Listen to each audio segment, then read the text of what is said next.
His Excellency Mr. M.K. Narayanan, former Governor of West Bengal,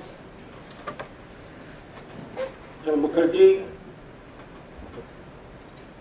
Mr. Shankara Chaudhary, who is with us,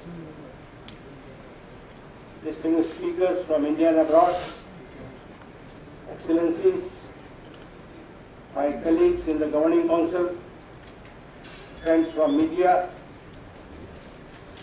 ladies and gentlemen. I have great pleasure in welcoming you all to the Calcutta Dialogue, a signature event of Sena's Day, Center for Eastern and Northeastern Regional Studies, Calcutta, a two-day conference on India-China relations, resolving contentious issues. I would like to specially welcome Sri M.K. Narayanan, former Governor of West Bengal and the former National Security Advisor to India. Sir, we are privileged to have you with us this morning. We very much look forward to your keynote address at the inaugural ceremony. We are all aware of his huge contribution in the role in India-China relations in general, and particularly on the border issue. I also welcome all the distinguished speakers and the panelists. The subject of the discussion, India-China relations and the rise of Asia, is of high importance, not only with reference to the bilateral relations, but also in the context of the shifting of axis of global politics to Asia. One highlight of the evolution of the international relations in the recent years has been the rise of developing countries and emerging economies, especially India and China, which has absolutely, in a big way, profoundly impacted the international structure. When Chinese leader Deng Xiaoping met Rajiv Gandhi in 1988, he said to the Indian Prime Minister, "Only when China and India achieve development, the world will see a true Asia-Pacific century." India and China are ancient civilizations. They are neighbors, and they are also the strategic partners. India was the first non-communist country to establish diplomatic relations with Beijing. China and India have extensive consensus on major international matters. On the whole, India-China relations have embarked on a road of steady growth. However, the lack of strategic and political mistrust remains a weak link in the relationship. Pursuit of world peace is a fundamental tenet of Indian foreign policy. On the other hand, belying China's claim of peaceful rise, Chinese foreign policy is turning into an infringement of internationally accepted norms. China's Pakistan policy is a major challenge to India-China relations. In India, the perception about the Chinese threat since 1962 is a real issue. Recent Doklam standoff has not only forced the boundary dispute, but also added to a long list of hostile acts by the Chinese against India, starting with making Pakistan into a bigger nuisance by augmenting its nuclear and missile capabilities, by running the Chinese-Pakistan economic corridor through the Indian territory under the illegal occupation of Pakistan. Moreover, India's disappointment with China's role in India's entry into nuclear suppliers group, and more so in its efforts to get the Pakistani terrorists on the UN sanction list, may also be added. What are the reasons for China to force a boundary dispute, escalate the tensions and the distrust? Was it the Indian joint naval exercise with United States and Japan in South China Sea? permission to the Dalai Lama to visit Arunachal Pradesh, and hoisting of the Tibetan flag in India. Is Doklam Chinese way of telling India to behave or face the war? For all talks of cooperation, China remains a fierce rival as far as vying for the regional influence is concerned. Economy is one area of agreement, but there also it is based on the Chinese theory, compete and cooperate. The boundary question is a complex issue on which we have got a very important and most relevant person with us in Mr. Narayan. Hopefully, the deliberations in this conference will contribute towards resolving contentious issues between India and China.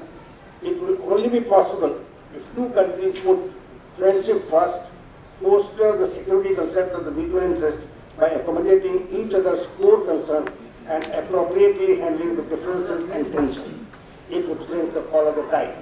I am disappointed that we do not have a representative from China in this important conference, which is exclusively devoted to India-China relationship.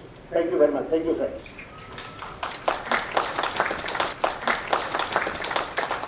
Good morning, ladies and gentlemen. I hope there are some ladies. Yes. Great pleasure to be amongst you today, and indeed an honor to be amongst you. Particularly welcome His Excellency Mr. Narayan, an old friend of SNSK, and personally, General Shankar Roy Chowdhury, Air Chief Marshal Arup Raha, our President Mr. Sitaram Sharma, and honored guests. The Governor was supposed to come and address you all. Unfortunately, he hasn't. So I am trying to fill the slot. I'll take you through what SNSK is about.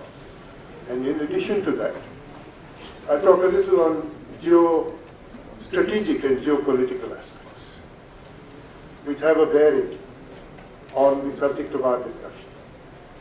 And lastly, I'll list out for you the contentious issues, which I would request that the following speakers do cover suggested solutions to those aspects. I'll start off with SNSK. SNSK is a think tank based in Calcutta, whose interests focus primarily on the East and Northeast. We set up in 2006-2007 as General Arun Roy retired from the army, as also me, and we got hold of other members with General Shankar Roy Chowdhury leading, and a large number of civilian professors, retired IAS officers, retired police officers, including the former DIB, and so on. And then we got together and decided to focus totally on the East and Northeast. Today we are recognized by the Government of India as an accepted think tank, and we've been very fortunate that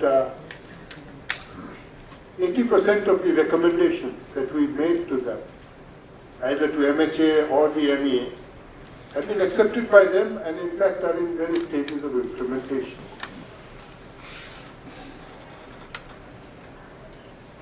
We hold 4 major events in a year. Today is our main event for the year, our signature event, which is India-China relations, resolving contentious issues. And we cover the topic of China every year,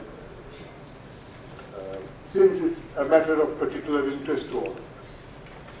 The other 3 quarters we hold major events, and a lot of these events are held in the Northeast since our focus is on the Northeast. So we have held events in Shillong, in Guwahati, in Aizawl, in Itanagar, Dibrugarh, various other places all over the Northeast, including Sikkim also. As I said, the major focus is related to the Northeast. Our main objectives are to stimulate public interest in geopolitics, geoeconomics, and geostrategy in context of regional and South Asian security, to promote a forum for research, discussions, and debates on contemporary turbulence and threat. And to that end, we have set up a digital online magazine, and that is available. The website reference is given over there. In addition to that, to enthuse military, maritime, socio-political, energy, economic, environment, ecological, and water issues, sectoral studies and analysis on demography and disaster management capabilities within the region, application of development and progress, and policy formulation, infrastructure, science and technology, IT, electronics and education within the region in general and eastern and northeastern states in particular, rural upliftment, human development, and economic security studies. Our research emphasis is on an alternative framework of conflict evasion for conflict resolution to mitigate turbulence, in turn creating conditions for development, which has to be the sole guiding principle for ultimate peace and security in this region. Promote official interest in strategic thought on T2, E4W, and D2, means to assist the state in child welfare and upliftment of women, and provide openings for needy students for individual research by making available facilities to self-skill. Now we have a total mix of retired army officers, Indian Administrative Service officers, IFS officers, IPS officers, professors, businessmen, and retired people from the industry, industrialists. So we have a fair mix, but we keep our clientele and our membership extremely limited. We are not funded by anybody, we look after ourselves. So we have freedom of thought and freedom of speech, and are fairly critical in our recommendations, particularly to the Government of India. We also hold a roundtable discussion at least once a month on various topics of interest to ourselves. Now let me come on to the aspect of setting the ball rolling. I'll talk a little on the theory of geopolitics and geostrategy and how it affects the subject. Though I have a map up, which I can put on the screen if you want, but I feel this map is adequate because this will be more visible than the screen. When you study geopolitics, the most important thing that stands out is the factor of geography.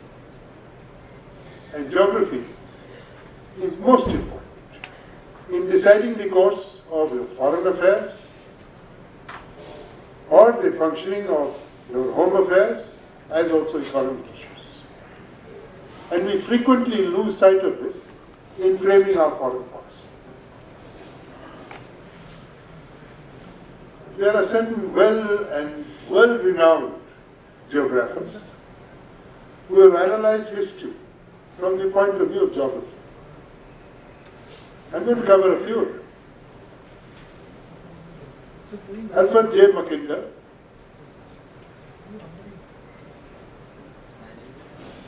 during the early part of the Second World War, the First World War, talked about the concept of the heartland.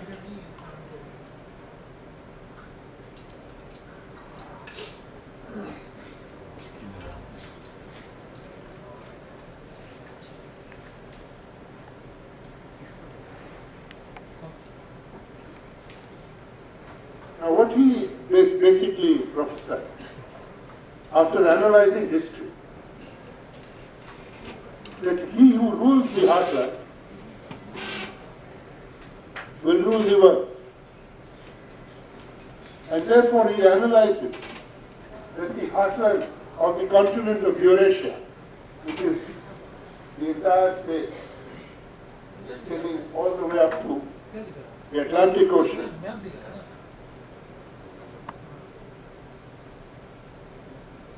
the heartland here is the Central Asian republics,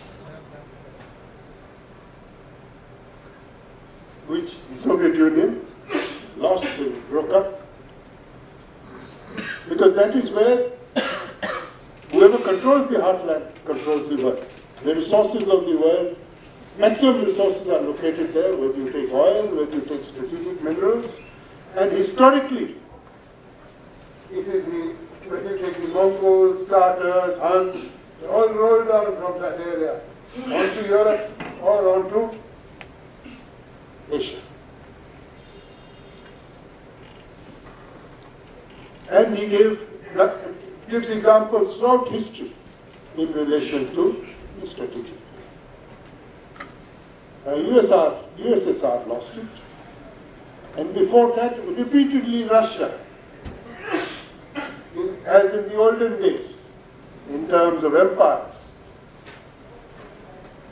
normally managed to control the heartland off and on.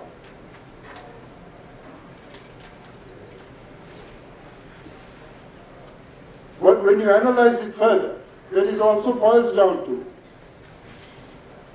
and when you study China and Chinese analysis of thought, then you find they're great believers in geography.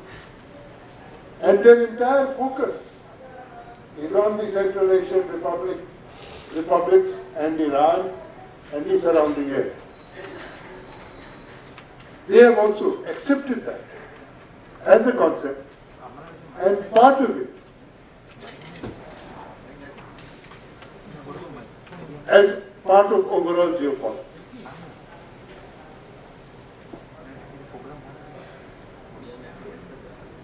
This entire area was therefore designated him to be the geological pivot of history. The next man I'd like to talk about is Nicholas J. Spykman, a Dutchman who domiciled and settled down in the United States, who disagreed partially with Mackinder. And what he said is it is the rimland powers who will control the heartland or control the pivot of history. Who are the rimland powers? China. Rimland is verging on the sea and leaning onto the heartland.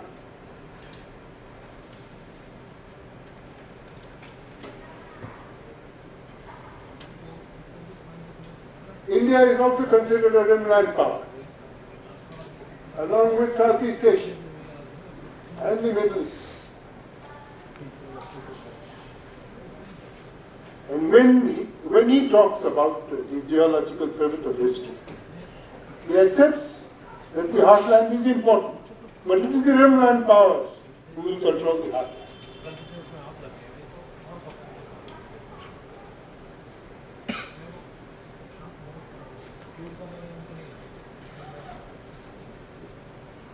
What he also talks about is those countries which are in temperate climates tend to perform better and have ruled the world.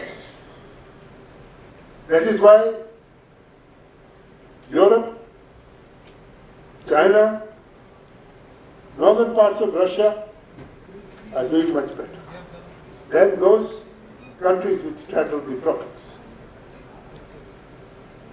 I then come on to Robert Kaplan, who is of today, and is a great geographer.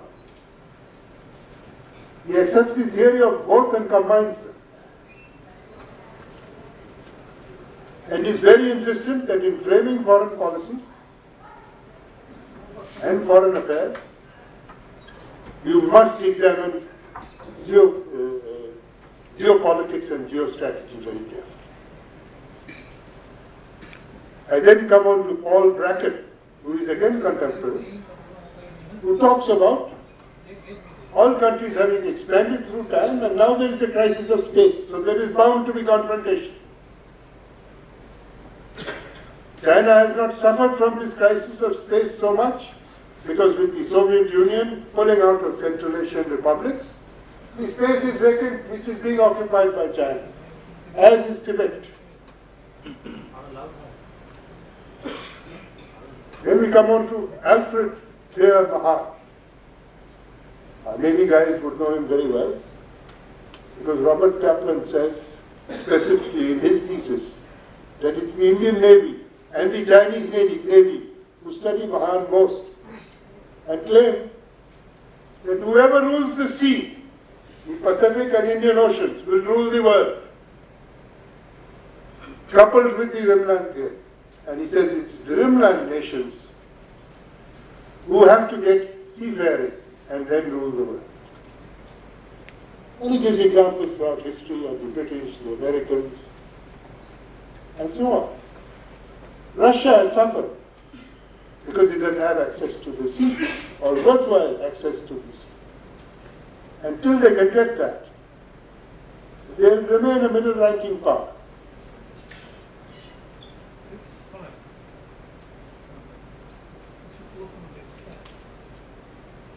Robert Kaplan talks about India,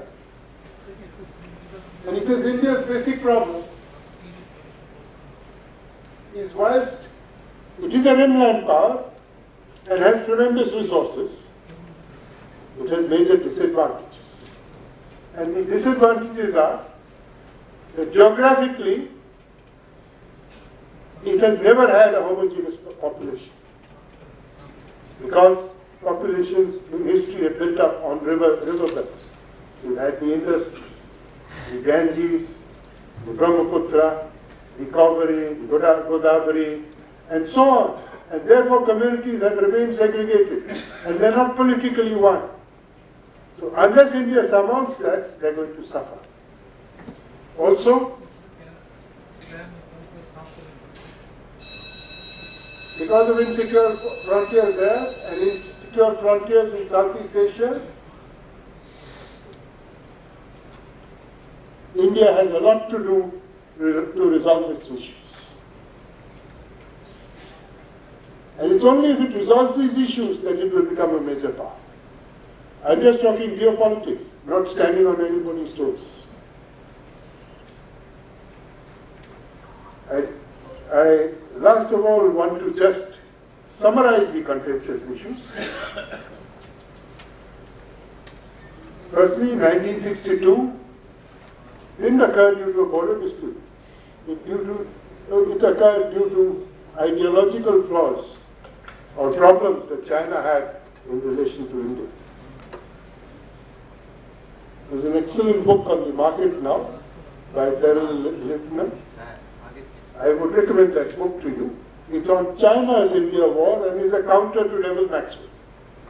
He's not an Indian, so he has no axe to grind. But what he says is the war occurred and was planned right back in 1959 by China because of China hosting Dalai Lama and other people. Also the other issues that Mr. Sitaram Sharma has covered. From 1959 onwards, we have had repeated border incursions. 1962, the war. 1967, the Sikkim incident. 86, 87, the Wangdung incident. Now Dolam, frequently in Ladakh, and many other places. Chinese have always gone for war hysteria and are going on for mass-scale modernization. They have a Middle Kingdom attitude and their economic rise. They look down on India and the rest of the world. As a reference to the border dispute, they built up offensive infrastructure in Tibet. Their support to Pakistan. They are blocking our entry into the United Nations Security Council.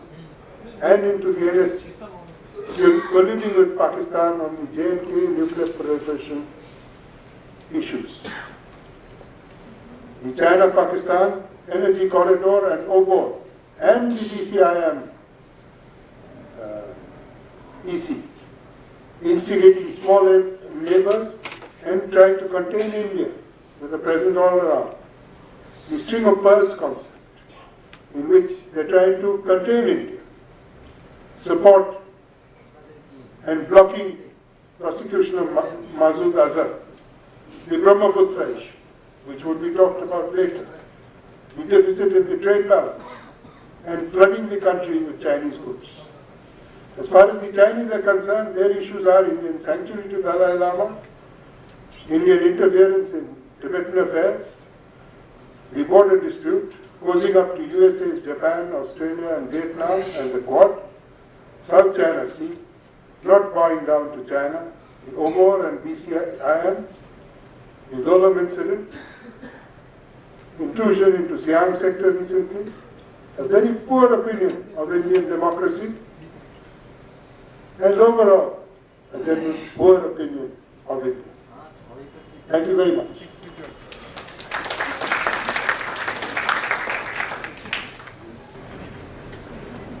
Mr. Sitaram Sharma, Lieutenant General Mukherjee, General Shankar Rao Chaudhary, ACM Arup Raha, Major General Arup Roy, distinguished members of this audience, ladies and gentlemen.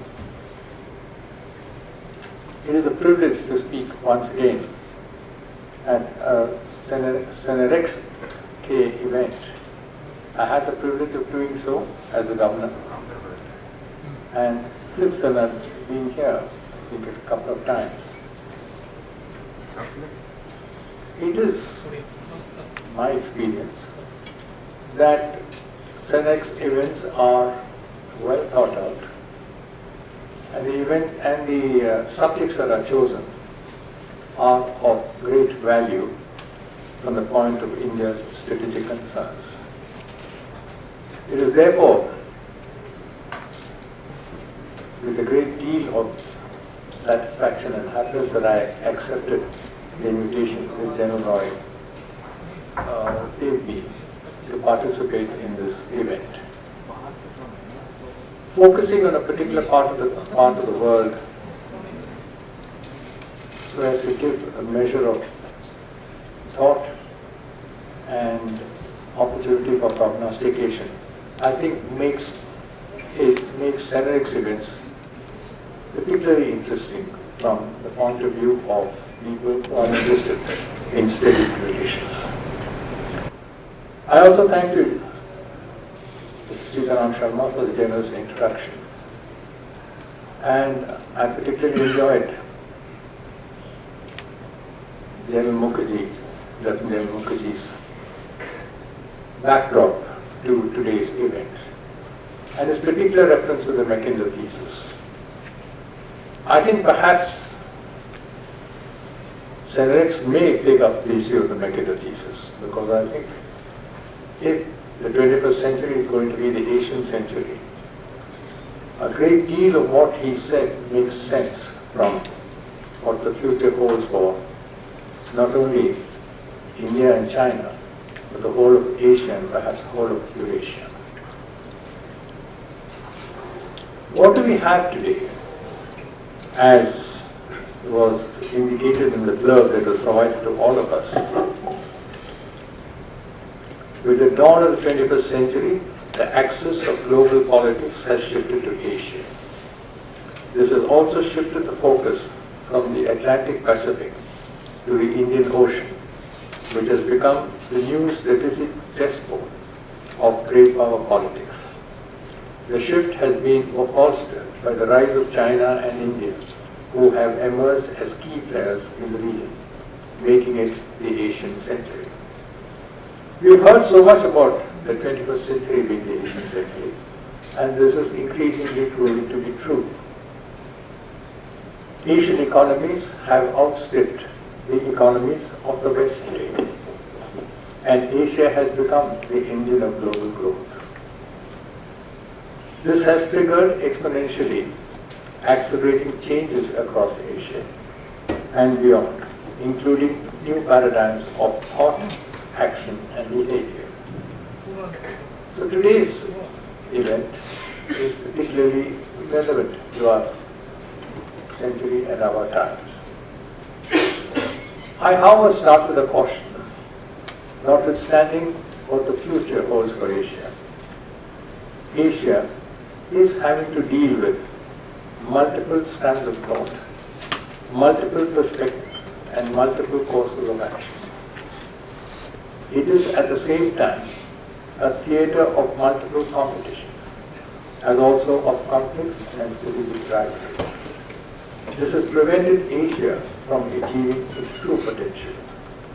Finding opposite solutions has not been easy and is likely, unfortunately, to prove to be still more difficult as the century progresses.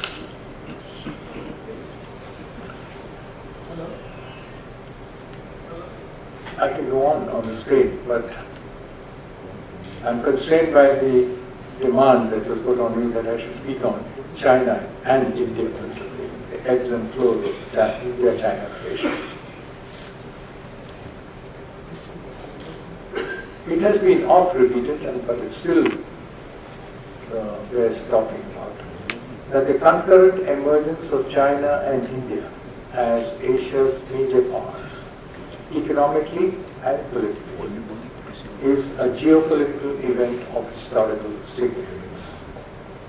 Rarely has the world witnessed the phenomenon of a simultaneous rise of two large populous nations in the same time frame and living in such close proximity to one another. The result, unfortunately, has not entirely been benign. At least as far as China is concerned, it belies the term peaceful rise. As Mr. Sitaram Sharma said yesterday, it would have been interesting to have a representation from China and hear their perspective on what I just said and what I'm supposed to say later on. China and India today are competing and have competing and contradictory outlooks on many strategic and civilizational issues. These include Asian security, regional stability, and the role of the United States in the region, as also the idea of a Sino-centric world order to replace current polarities. Observers of the Asian scene believe that China is presently at a tipping point, where nationalism, belief in its exceptionalism, and its uniqueness are dictating China's ambition and its approach to most events and situations.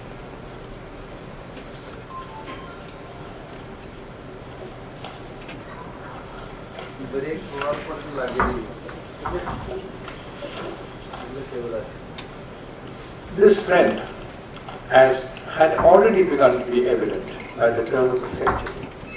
It was pursued diligently by President Hu Jintao and Prime Minister Wen Jiabao, both of whom had the opportunity to meet and be present at various discussions with our Prime Minister during the first decade of the century. It has been greatly accelerated under President Xi Jinping, who has concentrated more power in his hands than any other Chinese leader since Mao. The latest 19th Chinese Party Congress, which was held in October last year, has further reinforced the theme of Chinese exceptionalism and has included Xi's new thought of new era socialism with Chinese characteristics in its report. This will now determine the party's course of action for the foreseeable future, insofar as the economy, politics, and society are concerned. Where does China stand today? I think it's a question all of us keep asking. I look to the 19th Chinese Party Congress to provide some answers to this question. I think this Congress marks a pivotal moment in the development of the Chinese Communist Party. It also marks a return to the Mao era and the resurrection of the phrase, "the party leads everything."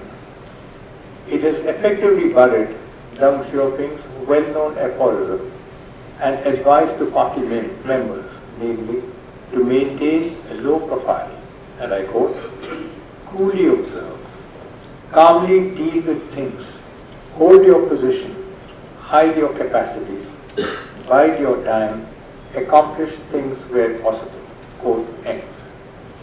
To the eclectic Chinese mind, which tends to be contextual and relational, this is a clear signal to move ahead to achieve its appointed role in history. In his opening address to the Party Congress, President Xi described China as a great power 25 times, thus making little secret of China's intention to achieve global leadership. The Party Congress also announced its intention to make its military world-class. Since there are a large number of military people in the audience, I hope we understand the meaning of that. One, and I'm quoting here, "one that is capable of winning wars," quote ends, which signals a great leap forward from the relatively more cautious observation of the 18th Party Congress, which merely said that there is need for China to protect its overseas interests and ensure China's economic progress and national well-being. 5 years down the road, obviously China's ambitions have grown. The 19th Party Congress also gave special prominence to its signature program, the Belt Road Initiative, an ambitious plan to build a network of highways, railways, ports, and pipelines linking Asia via the Middle East to Europe. Almost 1,000 projects have been earmarked at a cost running into several $100 billion. China projects this program as having an economic objective, but in substance, it is the clearest indication of China's geopolitical outreach. China currently sees itself as critical to the future of the Asia-Pacific region. This is consequent to a perceived US retreat from the region. It views the Asia-Pacific, the world's economic powerhouse, and the center of global geostrategic and economic competition today as its bailiwick. It also sees this region as today's principal arc of conflict. China has begun adjusting to its new realities as a consequence of all this. Rather than seeking to upset the existing global order or the status quo as it once projected, it now seeks to exploit the situation to its advantage. It cannot, hence, any longer be viewed as a revolutionary power. Even its disruptive power capabilities appear suitably muted. At best, it may be viewed as a reluctant stakeholder of the existing geopolitical order and scene. This shift in attitude from the past is highly significant. Whether the change in attitude is tactical or more substantial is difficult to assess at this time. But there is no gainsaying the fact that China's growth has been phenomenal, utilizing the present system. Its trade to GDP ratio stands at almost 33% today. It is today the second largest economy of the world, as we just heard. It is the world's largest trading country. Measured in purchasing power parity terms, it is the world's largest economy, even overtaking the United States. The Asian Infrastructure Investment Bank, floated by it, which currently bankrolls China's signature campaign, the Belt Road Initiative, has become one of the largest multilateral development institutions in the world.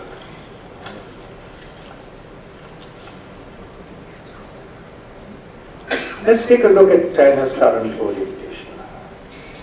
To all intents and purposes, China is positioning itself to take the leadership role in the Asia Pacific. This may appear premature at present, for the US still has a fairly strong military presence in the region. This therefore does remain an obstacle to its intentions, and for this reason, the US still remains the main enemy of China for now. India and Japan are also seen by China as forming an integral part of the group of countries in Asia opposed to China's ambitions to become an Asian and not a world power. China has clearly a dual objective today: weakening the United States, weakening the US, Japan and India axis at one level, and winning friends and allies among Asian countries on the other, so as to achieve its perceived objective. China is pursuing this objective with prudence and caution. It has skillfully masked its earlier ideological opposition to the preordained global order. It has not only stepped back from undermining the existing global order, but appears anxious to be seen as upholding the existing global order, including free trade.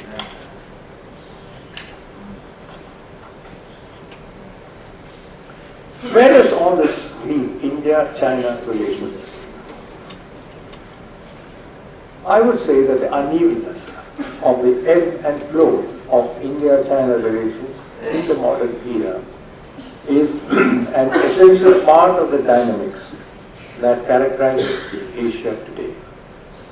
Integral to this are India-China relations, which play an increasingly critical role.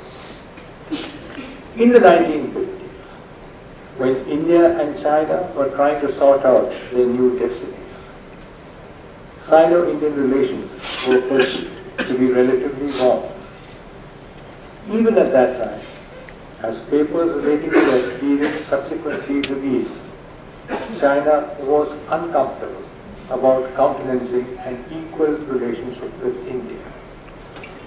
This period ended with the Sino-Indian conflict of 1962, leading to a major hiatus in relations for the almost next quarter of a century.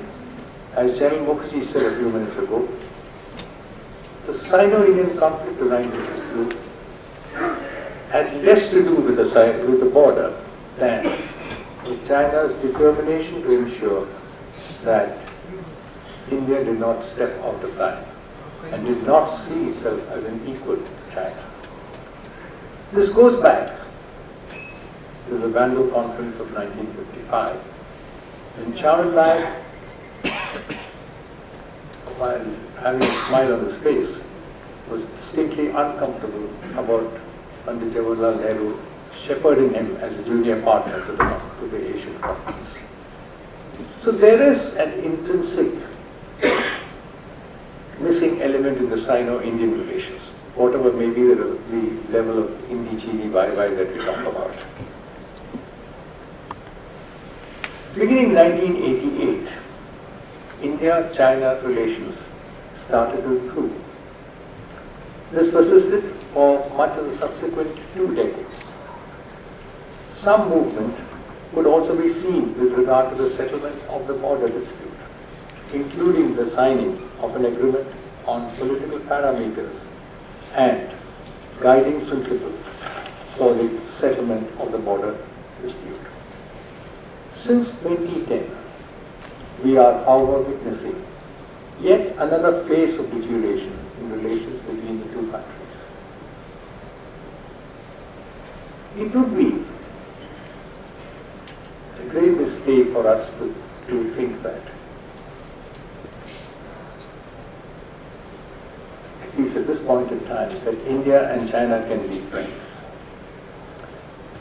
To whence the 2,000-mile border between India and China, and of course the issue of the Dalai Lama, dominate the discussion with this respect.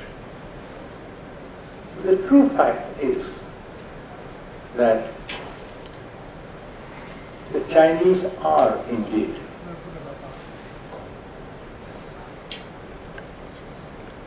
at heart, I would say, concerned about India as a rival. I was the special representative for border talks with China, with my counterpart, Mr. Tai Weibo, and we had several hours of discussions on the border, made some progress, and we came up with this agreement that I just referred to. But intrinsic to the discussions that we had was the running theme that China thinks that India should not have a place on the same table, that India should not have a place at the same table as China. There is therefore a syndrome, I think, of which is a superior. But at the same time, the Chinese are concerned about Indian civilization, the Indian thought processes, the Indian mind. The concept that India, unlike the Chinese, can think both in linear and spatial fashion. The religion plays such an important part in the mind processes of Indians, that music and culture are so strongly integrated to even the most base Indian, if I might use that term, is something that they can never quite understand. I had several hours of discussions on the role of religion in the psyche of the average Indian. He is a non-believer. And I could never quite understand how much it sort of produces, results in the way the Indians think. And therefore, there is always the feeling that despite the several dynasties that have ruled China, and the almost uninterrupted period of history, not quite true, that they claim to have, they feel that the real challenge they face is going to be from India. So the first thing they would like to do is to ensure that India, I'm not saying that they want a war with India or a conflict with India. What they want is the world to recognize that India is perhaps 2 steps, maybe even 3 steps behind them. So that is integral to the entire concept. Yes, the border is a very important issue, but they've shifted on the border from time to time. In the 50s and the 60s, and maybe into the 70s, it was Ladakh, the Oxygen area, which is the major area of conflict. It's now shifted to Arunachal Pradesh, the eastern sector. I mean, there are economic issues to this as of now, but more important, as the Dalai Lama has become an increasingly symbol of resistance to Chinese suzerainty over Tibet. They feel that control over Tawang is critical, and more recently, economic considerations. They are looking for the bend in the Brahmaputra River, in which case, even if it is a run-of-the-river project, the catchment area will fall into what is now part of India. But perhaps these are things that can be sorted out. But I think what we're not going to be able to sort out, at least in the foreseeable future, is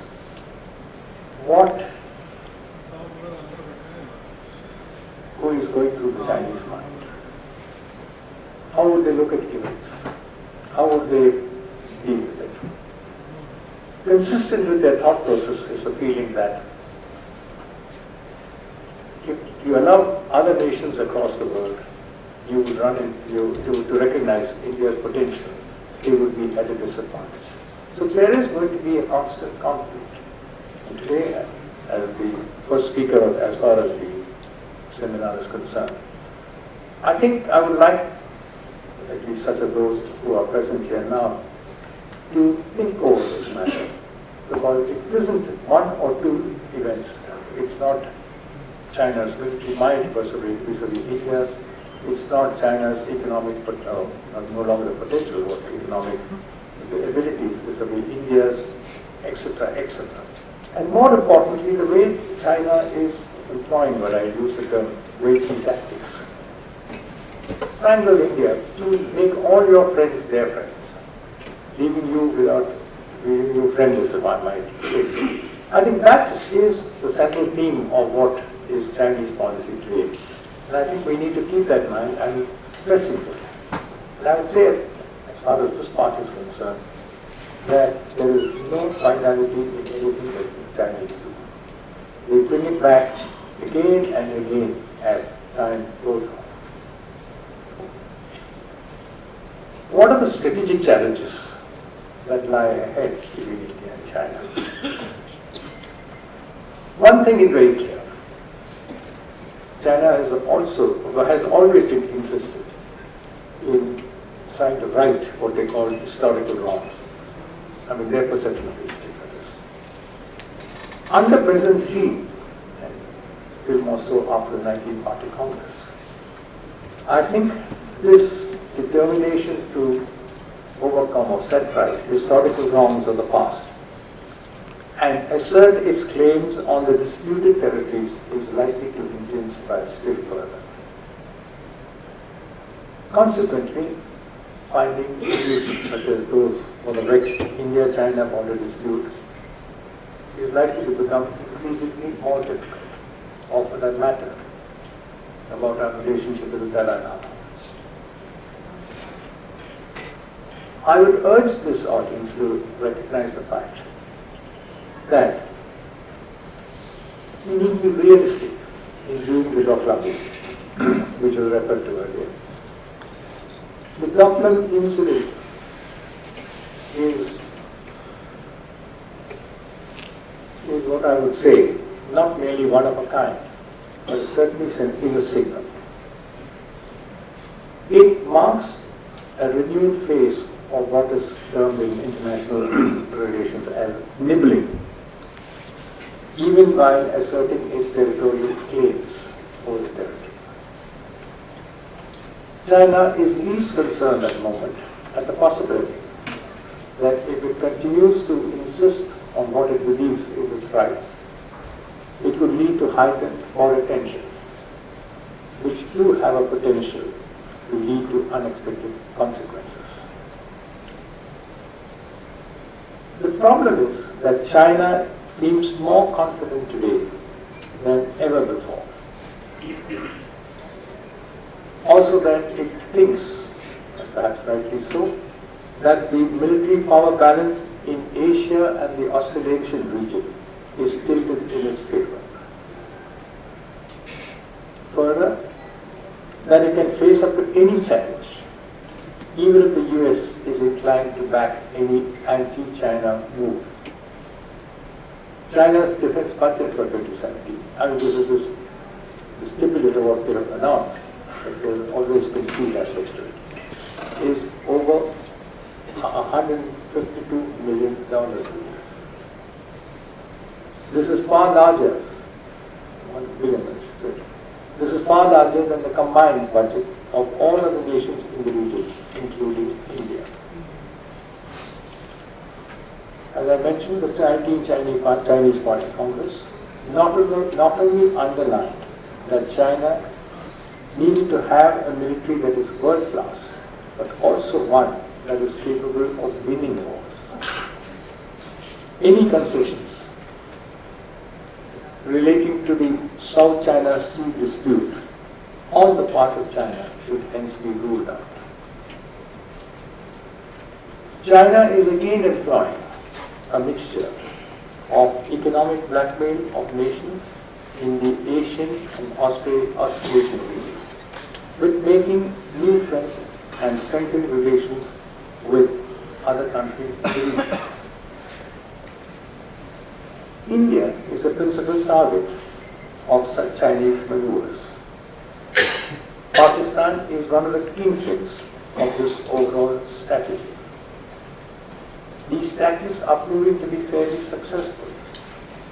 Step by step, China is proceeding to displace India as the principal partner in relations with many of India's neighbors in Asia. During the past year alone, these tactics have been employed with a fair degree of success in the case of Nepal, the Maldives, Sri Lanka, Bangladesh, and Myanmar. I would therefore say that China-India relations are set to deteriorate further in the coming period.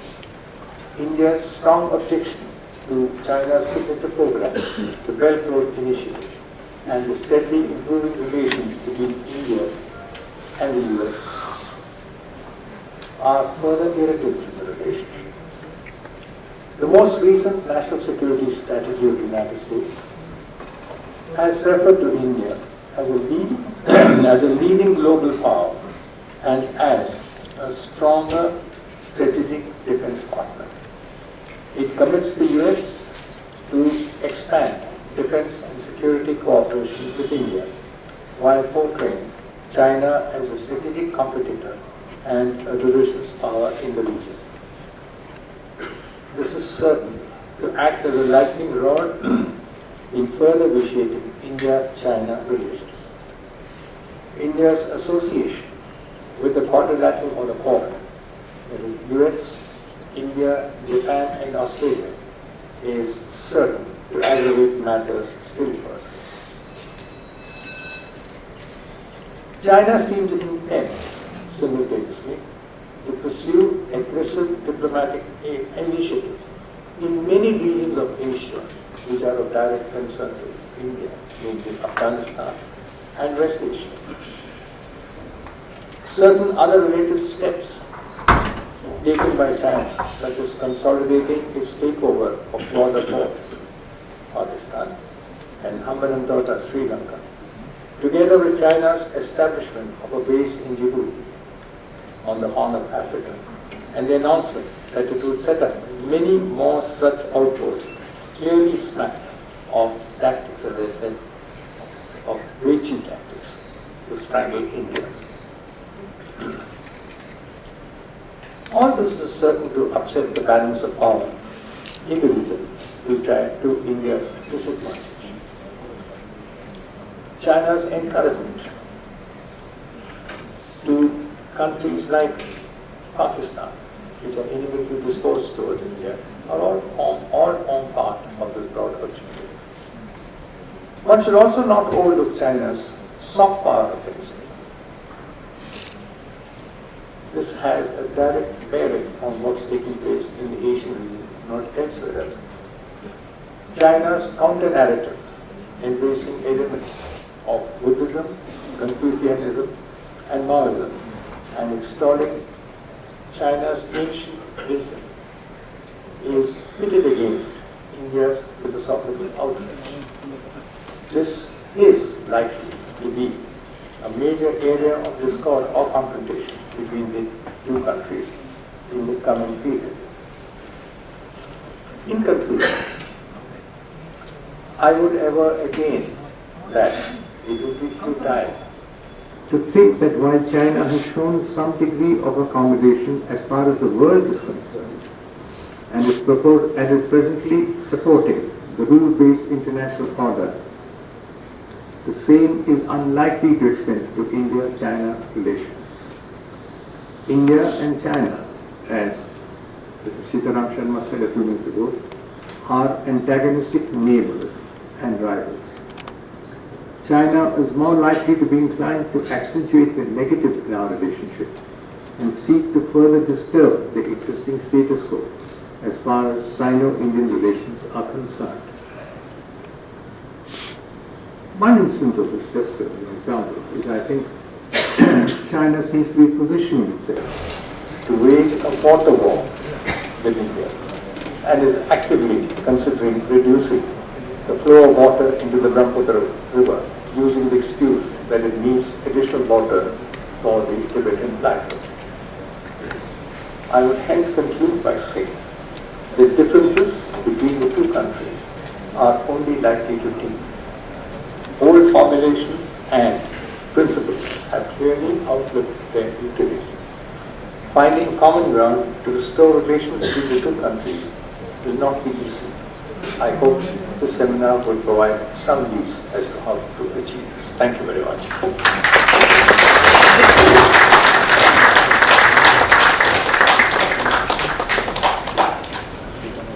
The relations between India and China are set to deteriorate further. And as the former governor has said, that it will be very difficult to find the solutions to the contentious issues between India and China. For China, the real challenge which is facing from India is the question of the parity. China doesn't want India to be on the same table. And there is going to be constant conflict between India and China. On the border issue, Mr. Narayanan has said that the border issue is going to become increasingly difficult, and the solutions may be difficult to find, and at the same time it may also lead to unexpected consequences. It also warned us about water war, which is also very significant. And it also reminded us the shifting of the balance of power is to India's disadvantage. I think it has been an excellent presentation by Sri M.K. Narayanan. Thank you for his very important statement with a round of applause. Thank you, friends.